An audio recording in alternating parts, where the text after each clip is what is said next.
রমজান মাসে রোজা রাখা মুসলমানদের জন্য আবশ্যক। সেহরি খাওয়ার পর থেকে সারাদিন উপোস থেকে সূর্যাস্তের পর কিছু মুখে দিয়ে রোজা ভাঙে মুসলমানরা, যা ইফতার নামে পরিচিত। সারাদিন রোজা রেখে তৃষ্ণা মেটাতে প্রয়োজন পানি ও পানীয়।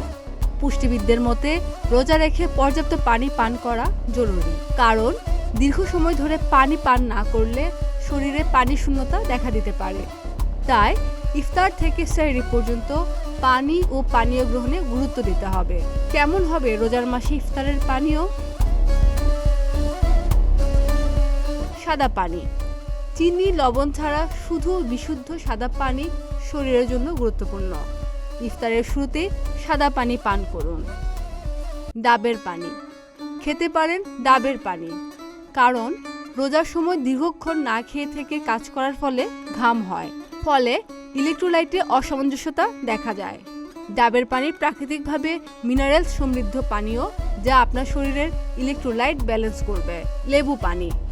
পানি ও লেবুর সঙ্গে স্বাদমতো লবণ মিশিয়ে পান করতে পারেন লেবু পানি। এই লেবু পানীয় শরীরের ইলেকট্রোলাইট ব্যালেন্স করতে সাহায্য করবে।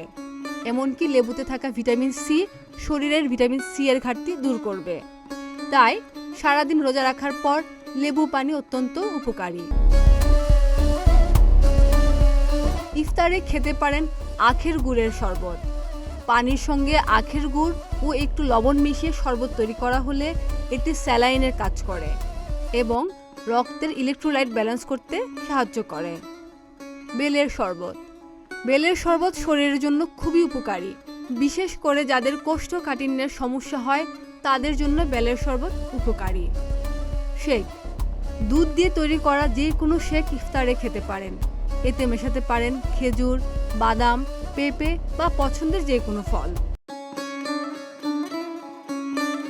ফলের রস। ইফতারিতে ফল খেতে পারেন। ফল খেতে না চাইলে জুস বানিয়ে নিন।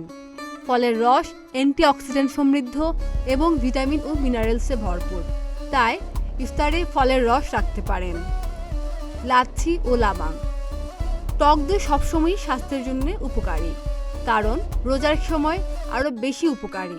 কারণ রোজা রেখে সারাদিন খালি পেটে থাকার কারণে অনেকেরই পেটে গোলমাল দেখা দেয়। এই সমস্যা দূর করতে টক দই দারুণ কার্যকর। টক দই আর তা দিয়ে তৈরি পানীয় প্রোবায়োটিকের খুব ভালো উৎস। এই প্রোবায়োটিক হজম প্রক্রিয়াকে উন্নত করে, ফলে টক দই দিয়ে তৈরি খাবার যেমন লাচ্ছি বা লাবাং খাবার তালিকায় রাখতে পারেন। খাদিজা নিপা, প্রতিদিনের বাংলাদেশ।